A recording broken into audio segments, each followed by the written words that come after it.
Sidhu Kanu Birsa university English honours বা English major নিয়েছো, এখন বুঝতে পারছো না পড়াশোনাটা করবো কি করে, বা টিউশন নিয়েওছো কোথাও, তো এত বেশি স্টুডেন্টস রয়েছে সেখানে সেখানে বুঝতে পারছো না, প্রশ্ন করার স্কোপ নেই, এই যে সমস্যাগুলো, এবং তোমার মনে হচ্ছে পুরো বিষয়টা কঠিন, মাথার উপর দিয়ে যাচ্ছে।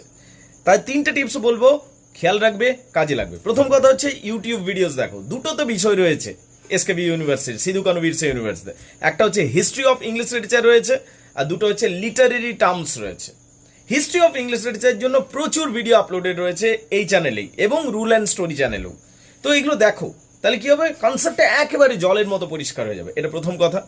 দ্বিতীয় কথা হচ্ছে শর্ট কোয়েশ্চেনের উপর বেশি জোর দাও, কারণ 30টা নম্বর রয়েছে শর্ট কোয়েশ্চেনে।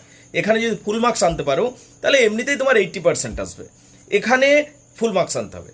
3 নম্বর কথা হচ্ছে বাক্যের গঠন ঠিক রাখো, যেন ভুল না হয়। আর কি, যদি টিউশন সংক্রান্ত সমস্যা হচ্ছে এই নাম্বারে কল করো, ইয়েস ইউল গেট হেল্প।